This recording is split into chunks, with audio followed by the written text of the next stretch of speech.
My Asexual Life. This is supposed to be for education about asexuality, all things asexual. I share my asexual life journey in order to help you in yours. Don't forget to subscribe and hit that great big bell icon.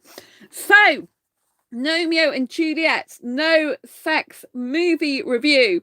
If you don't like spoilers, please don't watch this video, but if you don't mind, then here we go. So, as an asexual person who's personally sex repulsed, I don't like seeing sex in any movies. I'm also nudity repulsed, so I don't like seeing any nudity as well. So, Gnomeo and Juliet is a fantastic no-sex movie. It's got no sexual connotations in there at all. There is a romantic storyline. So, in this Romeo and Juliet, it's a takeoff of Romeo and Juliet. So Romeo and Juliet was a play written by William Shakespeare, and William Shakespeare appears as a statue in the film later on. There's a statue, cartoon statue of him, and basically it's meant to be a tragic love story in the William Shakespeare play, and Juliet and Romeo both die in the end, right? But in this movie, they want to have a different ending. So first of all, I have to tell you that the main storyline, as you probably see on the cover, is some are in red and some are in blue. So this whole film is based on two different sets of gnomes in two different gardens. And the owners of the gardens don't get on at all. And the gnomes, consequently, also don't get on either. So the reds and the blue gnomes basically fight against each other and cause wars against each other. There's some hilarious bits of the movie, such as when they're having lawnmower races and they're trying to run each other off the ground. It's quite upsetting in some ways if you're a little kid that doesn't like seeing a lot of violence, if you're thinking about that, because it's quite brutal in the lawnmower rage scenes, but it's also quite funny. So I really did find it good. There's a frog as well, and that frog is really, really funny. Now, the frog, I have to say, is sexy. I forgot about that. They always talk in a sexy voice, and they fancy the gnome that actually gets attracted to Juliet. But Juliet is which is another red, but Juliet's attracted to this blue gnome. So what happens is, in order to have the best garden, they're fighting over who's got the best garden as well. Juliet notices this flower, like this orchid, and she tries to get it from out the top of this greenhouse, I think it is. And he basically gets there a little bit first. So they have a tussle over this flower. I think it's an orchid. And basically, when they have the tussle over the flower, that's how they fall in love. And they can't, because they're in disguise to get this flower and to go out of the garden. Well, he didn't actually go out originally to get the flower. He went out to do something else with their garden, I think. But as they both reach for this flower, they're both in disguise.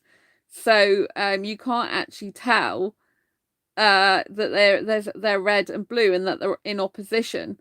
But anyway, they fall in love, and they decide that they're going to keep meeting in secret.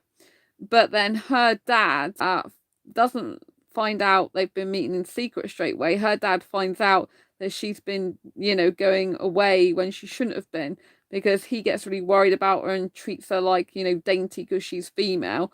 And she just, but she's used to doing like ninja type of actions and, like jumping up and down and not being a delicate little flower, if you know what I mean. So her dad keeps her, pretty much under lock and key a lot of the time.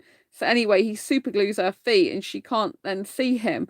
But what happens is there's a battle in the street where they get this lawnmower. The Reds get this lawnmower, and they basically it goes haywire and it ends up crushing both gardens. And what ends up happening is, you think Gnomeo is dead, but he escapes under this pottery van.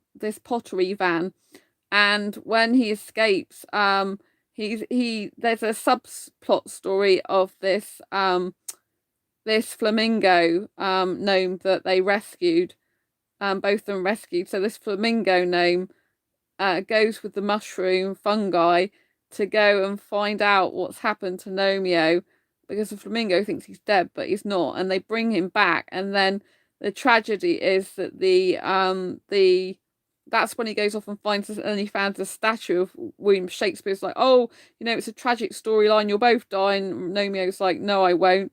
And anyway, he goes all the way back, and for Juliet, and this lawnmower's wreaked havoc on both of them. It's literally got a mind of its own and taken over. It's like a Terminator lawnmower, which was really, really funny. I found it hilarious.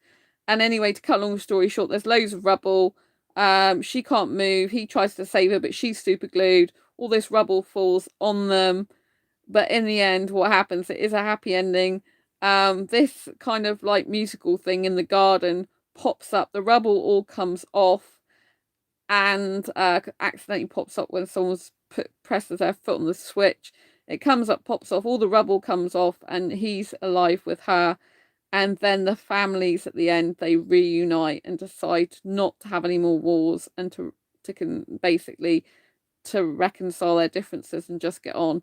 But it's a beautiful no sex movie, really funny and hilarious in a lot of parts. I really found it a joy to watch, and I'd highly recommend it. So go and give Gnomeo and Juliet a watch. Let me know what you think, and write down below in the comments. I'd love to know your thoughts. And until next time, embrace your quirky and each other's. Embrace your inner ace. Don't forget to give this video a thumbs up if you like it. Share with anyone who may benefit. And I'll look forward to seeing you in the next stream or video. Don't forget to subscribe if you haven't already, and hit the thumbs up. And I'll see you soon on the next video live stream. Hit that bell icon also so you get notified of every time I go live. Like now, post a new video. Lots of love. Bye.